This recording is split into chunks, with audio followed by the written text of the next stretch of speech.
student. Today we study about congruence of triangle and inequality in triangle.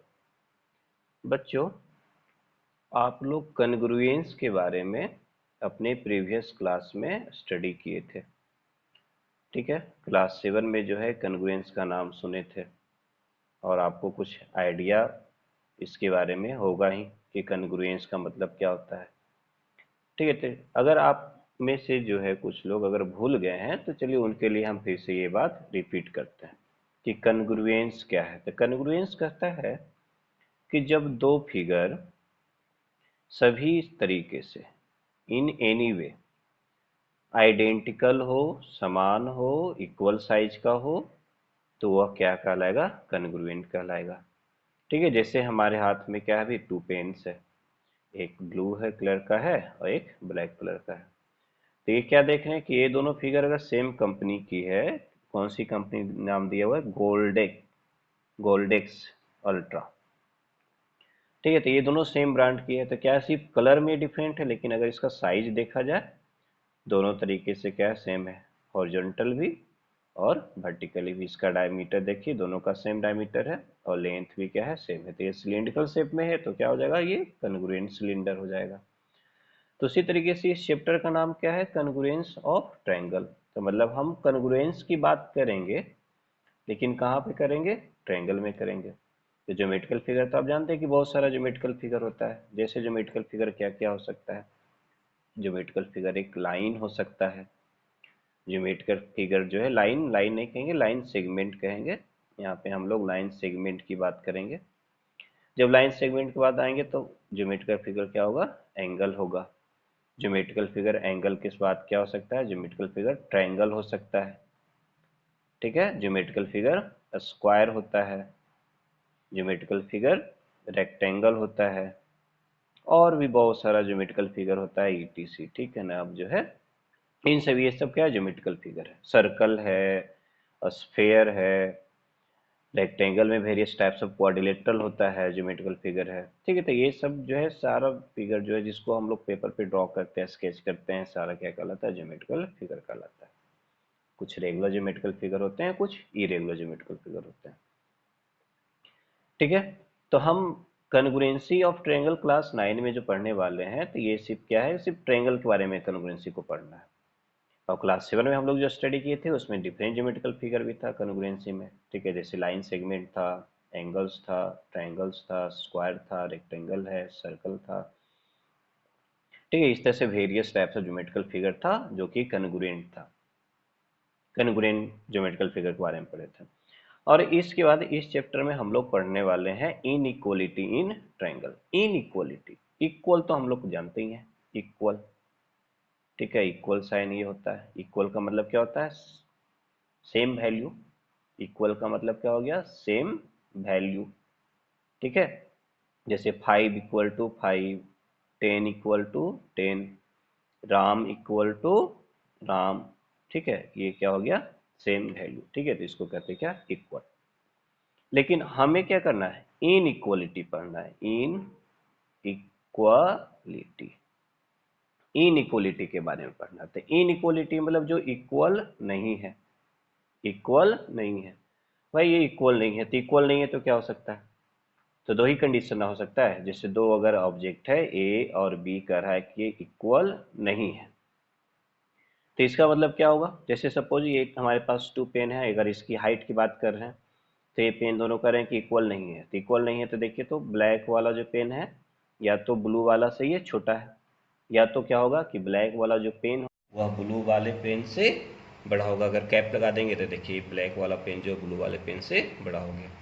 ठीक है ना। अगर ये कह देंगे क्या कि दूसरा केस ये भी था कि ब्लैक का जो पेन जो है ये ब्लू वाले पेन से छोटा है, तो मतलब या तो लेस देन या तो ग्रेटर देन। तो इसमें क्या हो सकता है? इक्वल नहीं है तो आइदर ए लेस देन बी और ए ग्रेटर देन बी। तो यही जो साइन है, कौन सा? Less than sign, less than sign, और greater, greater than sign. Greater than sign, यही दोनों साइन को हम लोग क्या करते हैं, इनइक्वालिटी, इनइक्वालिटी। ठीक है, तो ये इनइक्वालिटी की खोज करना है, पहचान करना है, कहाँ पे करना है, तो हमें पहचान करना है कि इनइक्वालिटी इन ट्रायंगल। ठीक है, ट्रायंगल में हम लोग को इनइक्वालिटी को ढूंढना है। तो इस चैप्टर के बारे में हमें आज मोटा मोटी आइडिया मिल गया क्या, कि ये जो चैप्टर है, इस चैप्टर में हम लोग कन्ग्रुएंस ऑफ ट्रायंगल देखेंगे कि ट्रायंगल कैसे कन्ग्रुएंस होता है, और कन्ग्रुएंस होता है तो उसका क्या प्रॉपर्टीज निकलता है, उसका रिजल्ट क्या निकलता है, क्या कंक्लूजन हम निकाल सकते हैं। दूसरी बात कि ट्रायंगल्स में इनइक्वालिटी कहाँ पर है और उस इनइक्वालिटी का क्या इंपॉर्टेंस है, तो हम लोग इन दोनों बातों को इस चैप्टर में डिटेल से स्टडी करेंगे। ठीक है, तो हम लोग सबसे पहले कन्ग्रुएंस का डिफिनेशन लिखते हैं कि कन्ग्रुएंस क्या कहलाता है। ठीक है, तो कन्ग्रुएंस का डिफिनेशन आप लोगों को पता होगा। चलिए फिर से इसको हम रिपीट करते हैं। तो क्या कह सकते हैं कि टू ज्योमेट्रिकल फिगर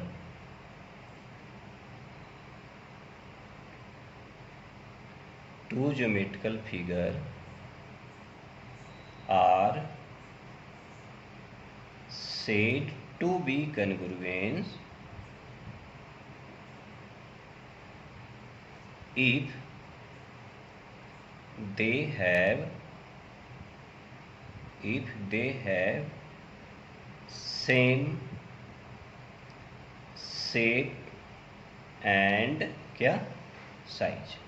ठीक है, दो ज्योमेट्रिकल फिगर कन्ग्रुएंस होगा। कब होगा कन्ग्रुएंस, जब उन दोनों का शेप और साइज क्या हो जाए, सेम हो जाए। ठीक है ना, तो कन्ग्रुएंस का ही मतलब क्या हो गया, अगर कन्ग्रुएंस कहा जाए तो इसको हम एक लाइन में क्या कहेंगे, कैसे कहेंगे, सेम शेप एंड साइज। जैसे ही सेम शेप और साइज की बात करेंगे तो क्या हो जाएगा, कन्ग्रुएंस हो जाएगा। तो बिल्कुल आसान है। ठीक है ना, हमें क्या ढूंढना है, तो ढूंढना है कि शेप, ऐसा शेप जो कि सेम हो।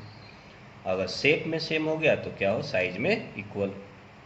Same shape and equal size भी कर सकते हैं, या सेम शेप सेम साइज कर सकते हैं। ठीक है, तो जो दो टू ज्योमेट्रिकल फिगर क्या हो, सेम शेप और साइज हो जाए तो वो फिगर क्या कहलाएगा, कन्ग्रुएंस फिगर। ठीक है, तो कन्ग्रुएंस ट्रायंगल, कन्ग्रुएंस ऑफ ट्रायंगल कर रहा है,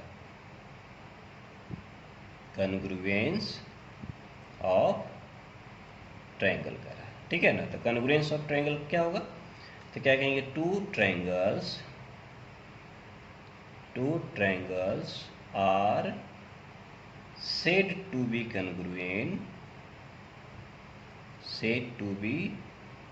congruent if they completely overlap each other। ठीक है, completely overlap each other, और completely overlap each other। तो अब एक चीज़ देखिए, अब यहाँ पे हम कुछ सर्च करते हैं, ढूंढते हैं।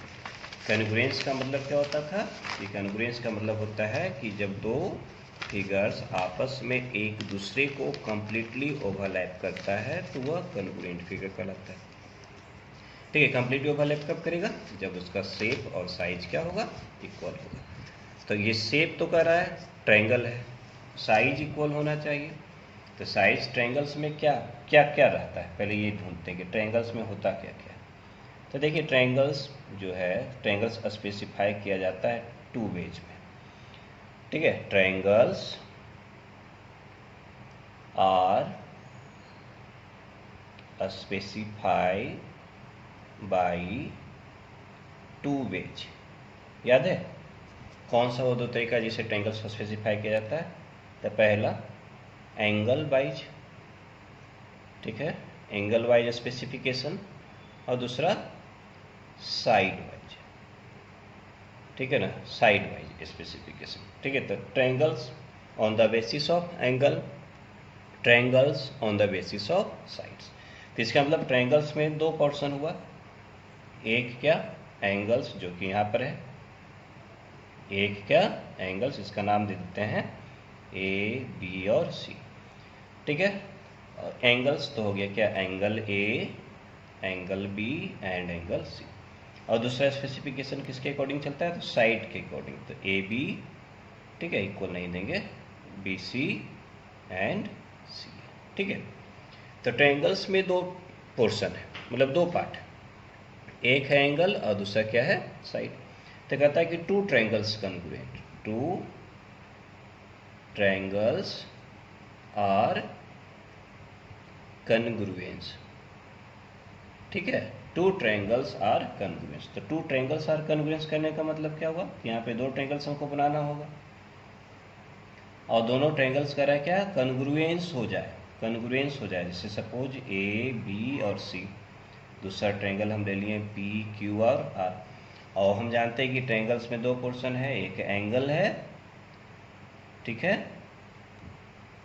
और दूसरा क्या है, ट्रायंगल है, साइड है, ठीक है। तो देखिए, तो अगर ये करा कि कॉन्ग्रुएंट है तो इसका सारा पार्ट क्या होना चाहिए, इक्वल होना चाहिए। तो सारा पार्ट इक्वल होना चाहिए, तो पहले साइड देखते हैं। तो ए बी इक्वल टू क्या होना चाहिए, P Q. B C equal to क्या होना चाहिए, Q R. A C equal to क्या होना चाहिए, पी आर, ठीक है। ये साइड इक्वल हुआ। दूसरा, इसका दूसरा पार्ट क्या है, एंगल। तो angle A equal to angle P, angle B equal to angle Q, angle C equal to angle R, ठीक है। ये दोनों पार्ट क्या होना चाहिए, इक्वल। ये कब होगा, जब triangle A B C congruent triangle P Q R होगा, ठीक है। तो तब हम क्या कर सकते हैं कि इसका कॉरस्पॉन्डिंग पार्ट्स क्या हो जाएगा, इक्वल होगा, ठीक है। तो टू ट्रायंगल्स कब कॉन्ग्रुएंट होगा, तब करेंगे triangle A B C congruent triangle P Q R when its corresponding side, its corresponding sides are equal and, ठीक है, as well as corresponding angles are equal, ठीक है। इसका क्या हो, तो देखिए एक डिफिनेशन तैयार हुआ जब हम लोग इन सभी बातों को सीखे कि ट्रायंगल्स कैसे कॉन्ग्रुएंट हो सकता है। तब एक नया डिफिनेशन हमारे पास आया जो क्या देगा कि टू ट्रायंगल्स कब कॉन्ग्रुएंट होगा। तो लिखें क्या, two triangles A B C and P Q R said to be congruent if its corresponding sides and corresponding angles are equal। उसका corresponding sides इक्वल हो जाए और उसका corresponding angles इक्वल हो जाए, ठीक है। तो देखिए, तो ये जो ट्रायंगल्स कॉन्ग्रुएंट है ये सेट में हो सकता है, ठीक है ना। ये ट्रायंगल्स जो कॉन्ग्रुएंट है ये जरूरी, मतलब कि इसको हम सेट में कैसे लिख सकते हैं, A B C P Q R, और ये करा है कॉन्ग्रुएंट, ठीक है। करा है कि triangle A B C congruent triangle P Q R. बहुत इंपॉर्टेंट है बच्चों, इस बात को ध्यान देना है क्योंकि यही समझने वाला चीज़ है, ठीक है। A B C equal to P Q R. तो देखिए, तो ए बी किसके बराबर है, तो कह रहा है ए बी पी क्यू के बराबर है। तो A B equal to P Q ना, ए बी किसके बराबर है, पी क्यू, नाम जैसे लिखा हुआ ए बी, तो यहाँ पी क्यू। दूसरा बी सी देखिए बी सी ऊपर में है, तो बी सी किसके बराबर है, क्यू आर, तो B C equal to Q R. तीसरा सी ए चलते हैं यहाँ से, सी ए देखिए इधर ऐसे है, तो सी ए 3 लाइन, तो यहाँ से क्या हो जाएगा, आर पी। तो सी ए इक्वल टू क्या हो गया, आर पी हो गया, सी ए इक्वल टू आ गया आर पी। अब जो है ए सेट, एक सेट हो गया हमारा triangle A B C congruent. अगर ऐसा स्टार्ट बी से स्टार्ट हो तो क्या करेगा, अगर कह दे कि B C A congruent to triangle क्या होगा, तो देखिए बी सी ए आया, तो यहाँ से भी स्टार्ट किया सेकेंड लेटर से, सेकेंड क्या है, क्यू आर पी, तो इसको क्या लिखेंगे, क्यू आर पी, ठीक है। तो इस केस में भी सारा पार्ट इक्वल होगा, लेकिन ये देखिए ऑर्डर चेंज हुआ, पहला ट्रायंगल का ऑर्डर चेंज हुआ, तो दूसरे को भी हमें क्या करना है, चेंज करना हो। अगर ऐसा कर दे B C A congruent to triangle P Q R, तो ये क्या हो जाएगा, ये बिल्कुल गलत हो जाएगा, ये बिल्कुल गलत हो जाएगा। ठीक है, इसके अकॉर्डिंग जो दिया हुआ है इसके अकॉर्डिंग गलत हो जाएगा। ये होगा सही, कहीं होगा दूसरी जगह पे सही होगा, लेकिन यहाँ पर ये क्या है, बिल्कुल गलत है। उसी तरीके से ट्रायंगल अगर सी से स्टार्ट हो जाए, सी बी ए रहे, तो हम क्या लिखेंगे, सेट इसका क्या तैयार होगा, कॉन्ग्रुएंट ट्रायंगल सी बी ए। देखिए सी बी ए, तो इसी तरह से ओरिजिनल से चलिए आर क्यू पी, तो क्या लिखिएगा, triangle R, triangle Q, triangle P. ठीक है, तो इस तरीके से जो है हम क्या कर सकते हैं, इसका सेट ऑफ ट्रायंगल्स हम तैयार कर सकते हैं। ठीक, चलिए तो इसे कहते हैं क्या, set of congruent of triangle. अब कहता है criteria, criteria of congruence of triangle, कि ट्रायंगल कौन कौन से क्राइटेरिया से कॉन्ग्रुएंट हो सकता है। ठीक है, तो ये भी हम लोग प्रीवियस क्लास में पढ़ चुके हैं कि क्राइटेरिया का कॉन्ग्रुएंसी क्या है, शायद याद होगा आप लोगों को। पहला नंबर देखिए, देखते हैं, एस ए एस। ठीक है, शॉर्ट में लिखे तो इसको क्या कहते हैं, side angle and side, side angle and side. ठीक है, सेकेंड नंबर क्या हो सकता है, एंगल साइड एंगल। ठीक है, angle side angle. Third number क्या होगा, इसी से आता है, एंगल एंगल साइड, इसे कहते हैं angle angle side. Fourth number क्या होगा बताइए, साइड साइड साइड, तो ये कहेंगे side side side. Fifth number क्या होगा, right angle hypotenuse side, R H S, तो right angle hypotenuse and side. ठीक है, इस तरीके से टोटल कॉन्ग्रुएंसी का क्राइटेरिया कितना हो गया, 5 हो गया।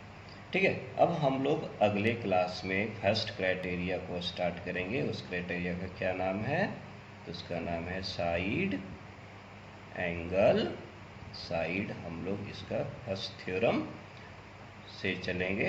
एक जो है लेक्चर, इस टॉपिक को हम नेक्स्ट वीडियो में अपलोड करेंगे। तब तक आप जो आज जो हम लोग पढ़े हैं, सीखे हैं, इसे आप अच्छे से इसे रिवाइज करिए, इसे लर्न करिए और इसका नोट्स तैयार करिए। ठीक है, थैंक यू।